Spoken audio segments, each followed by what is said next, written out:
Hey, what's up, everybody? Welcome into a brand new episode of the Review at Rob Show. Appreciate you hitting that play and hanging out with me here in the movie realm of this here YouTube. Man, we'll be talking about the brand new horror film Final Destination. The franchise is back after some 14, 15 years. The franchise has come back with its newest entry, man. We'll be talking about that spoiler free for you and a couple other pieces of horror news to talk about with all of you. So, again, appreciate you coming over here to hang out and talk some horror, man. Without further ado, let's jump into what you're here for, the Final Destination review. Final Destination Bloodlines, which, by the way, look at that poster. What a gloriously awesome poster that is. The way they got the skull with the sky tower and all that stuff. Just brilliant. Brilliantly awesome. First review part of that. Awesome poster all the way there. First review for you. All right, so Final Destination Bloodlines is rated R for violent, grisly attacks and language. Wouldn't have it any other way for this Final Destination franchise. Of course, it would be violent and grisly accidents. Film runs in at 1 hour and 50 minutes, with just a little shy of 2 hours there. It is classified, of course, as a horror film. The newest chapter in New Line Cinema's bloody successful franchise takes audiences back to the very beginning of Death's twisted sense of justice. Plagued by a violent, reoccurring nightmare, college student Stephanie heads home to track down the one person who might be able to break the cycle and save her family from the grisly demise that inevitably awaits them all. So, like I mentioned there, Final Destination is back for the first time in 14, 15 years, close to 15 years since we've had a Final Destination film. My connection with the franchise is, of course, I've seen all the films at some point in time. I vaguely, very much remember seeing the first film and just what they're doing and all that, and the crazy things that were happening. Like, ooh, what an interesting idea that the killer of the film is death itself. That death is what are coming after these kids, and they have to figure out a way to get out of this. Like they had this crazy, premonition that, saw this accident happening. They get away from it, and then they have to, survive in the pattern that they got off of his house. Death's coming after. I'm like, what a cool idea, man. And the rest of the Final Destination films pretty much followed in that same vein and that same idea and all this stuff. And I'm thinking about doing a Nightmare on Review, a straight episode for the Final Destination. That's a show I used to do on when I had a Patreon. I just stopped doing Patreon because I'm like, why make people pay for my stuff? But that's where I go through franchises and talk about my favorite moments of them, favorite kills, favorite stuff like that. I've done it for Nightmare on Elm Street. The Black Christmas films, the three Black Christmas films that are out there. I did it for Saw as well. So thinking about doing it for Final Destination here because I marathoned those movies when it was the week going into this movie. I marathoned watching those films because I wanted to get back in that world and get back to the whole Final Destination idea and everything. So going into this movie, I remember seeing the trailer. I'm like, cool idea. I don't think I saw the trailer too often going into this movie, but I'm like, cool, man. Final Destination's back. Looks like a Final Destination movie. We're tying in bloodlines and all that stuff. Is this the bloodlines of the previous family? Families that have been in the previous films and that stuff, or are we just starting somewhere new? Starting somewhere new, it's seen from the trailer and all that stuff. If you see it a couple more times, you start thinking about it more as like the bloodline of the family that's being represented there in the film itself. Story wise, it's good. Like, I don't have a problem story wise for this movie. I think it's easy to follow along with. It's easy to follow along the concept of what's going on. We talked about it a little bit there in synopsis, but the film goes back in time to showing somebody, of course, having the classic premonition that they have in these films, and then that person, of course, living on, and the people they saved lived on, and their bloodlines continued throughout the years and all that stuff. And then, death is coming after all the family bloodlines and everything. And that's basically the idea of this movie. So, story, it's good. It's good for this series. One of the better stories, I think, for the series itself. The thing you're into for these movies, the grisly, insane accents and all that stuff. The premonition to open the film is one of the better ones as well. Which all of the films really again have really good opening scenes and all that stuff. We can, again, I might do a Nightmare Review of Street because we can rank them and all that. But good opening, premonition scene, like the classic thing with the franchise. And that spoiler, if you've seen the movies, it's coming already. The other like scenes and graphic violence and stuff in the film lives up to the franchise's past and everything. Like, it does exactly what you're hoping for with those things, a la Saw. Like, when you start watching those Saw movies, like, what kind of crazy traps are they coming up to? What kind of violence are we getting into with this film? All of us do that with these Final Destination films because it's ingrained in what the idea and the DNA of that movie is. So that stuff's good. The At the comedy, there's comedy elements in it that are hilarious and not forced by any means. At least I don't think they're forced. Especially with one character in the film that it falls around with, absolutely brilliantly hilarious, and the way that all that's portrayed and everything in the movie.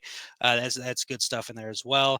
The performances are good. I got no problems with any performances in the movie. Like overall, pretty solid film, man. It's one of the better films in the franchise. Again, we'll do the Nightmare on Review Street thing later where we're ranking and all that stuff, but it is entertaining. It's what you would hope for in a Final Destination um, film, but better than some of the other ones. Like it's solid in its approach, it's solid in its execution, and it did exactly what it needed to do. It kept me entertained for a while, kept me interested. Lost my voice there for a moment. What the heck? Um, but it's a solid film, man. So if you're wondering, Final Destination, has it lost its wheels, being gone over a decade and a half, pretty much? No.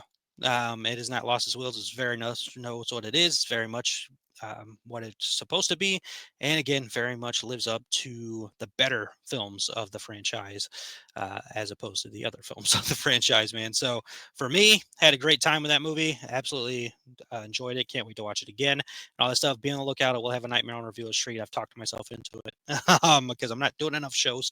And I will have a Nightmare on Review Street on here this year, YouTube as well. So please hit that like, subscribe, share, all that stuff to be ready for that, as well as the Halloween Horror Night show that I have on this network. We talked about the new stuff over there, so please check that out over there. We'll have more stuff talking about it as well.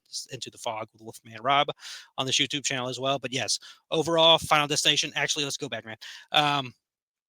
Tony Todd. Tony Todd, this is the last film. Tony Todd, absolute icon of horror, and is, of course, ingrained and attached with the Final Destination franchise and all that stuff. And seeing him back on screen, like immediately, you knew going to this movie, seeing Tony Todd, knowing this was his last performance. Like you had that bit of somberness to you, especially when you finally see him in the movie and everything. You're like, man, this is going to be a tough scene to watch, and they gave him such a good final scene in this movie and all that stuff. Like a good way to use that character. The last time we're going to see Tony Todd in the franchise, of course, as he sadly has passed away in real life. And they did it brilliant. Like they nailed that perfectly, and just tear up and all that stuff with Tony Todd no longer being here. So rest in peace, horror icon Tony Todd.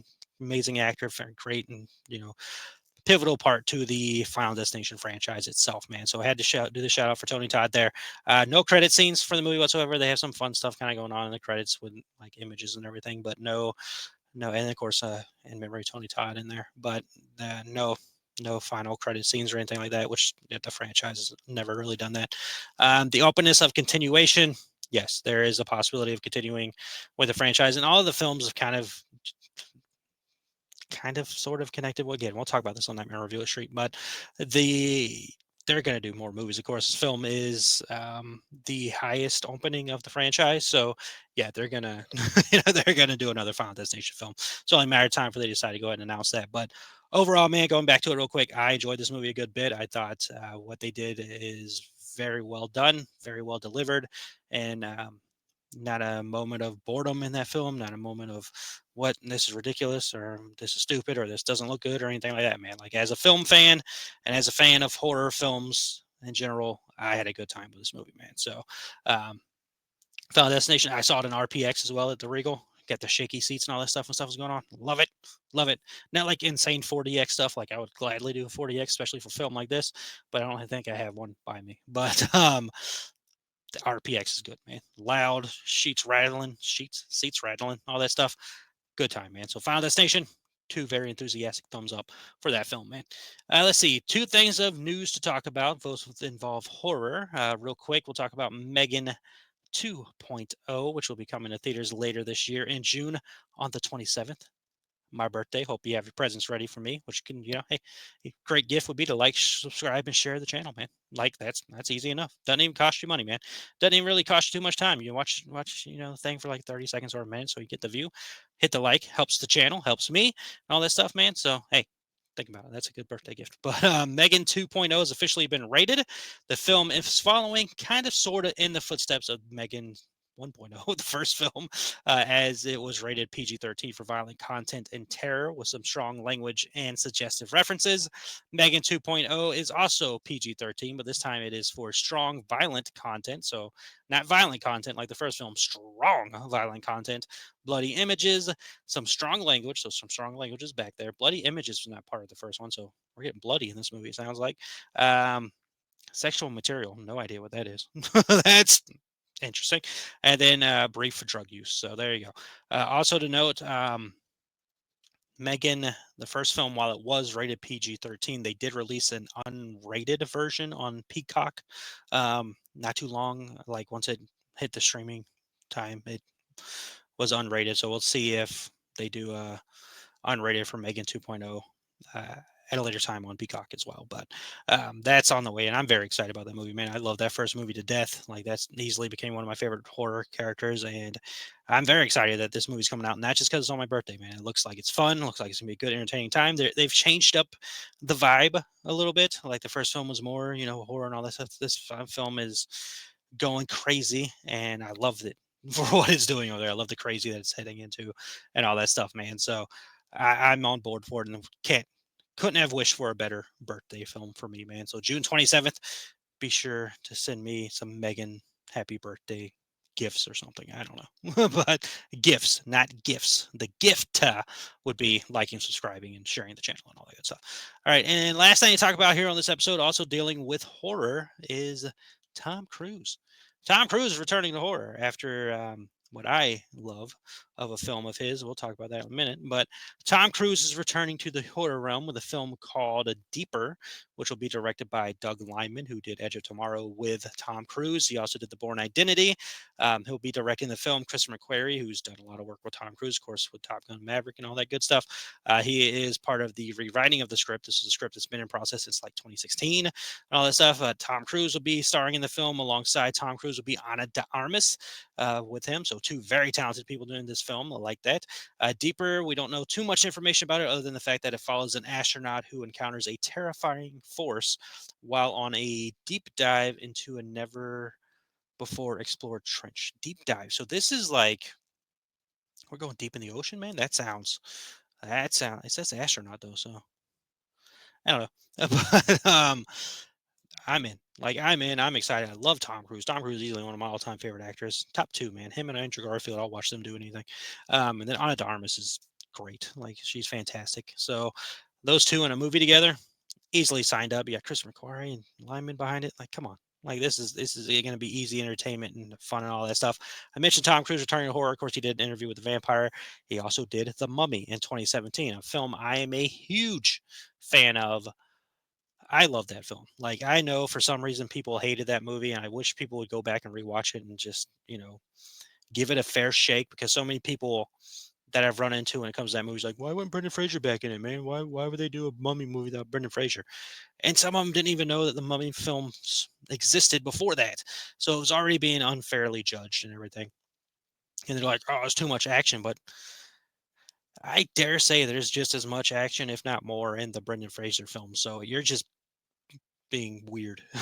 You're just being weird in the way you're describing that film. I looked it up on Google before doing this as well, and the films are horror films like they're supposed to be.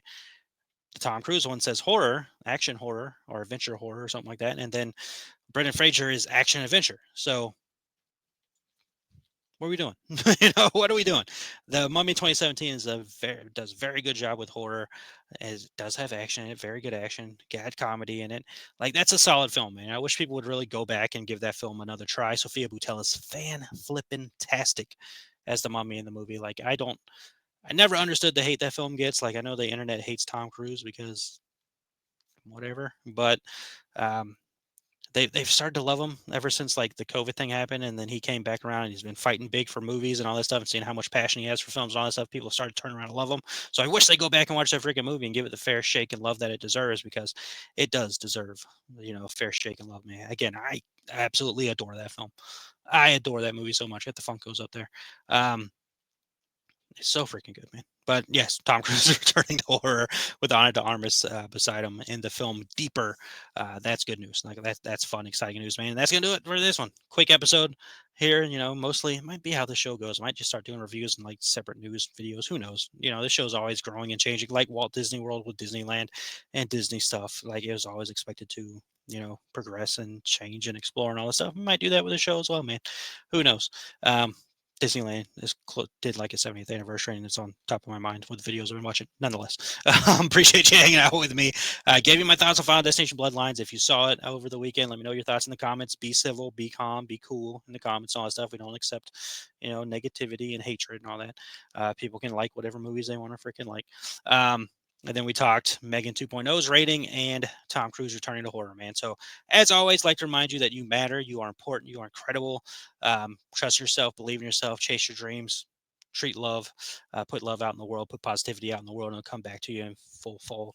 Just trust yourself, believe in yourself, because you are truly capable of incredible things, and you do truly matter, man. So appreciate you taking the time to listen to the show. Hope you have a wonderful rest of the day, week, month, year. And as always, remember that happiness can be found even in the darkest of times. One all remembers, turn on that light. Talk to you all next episode.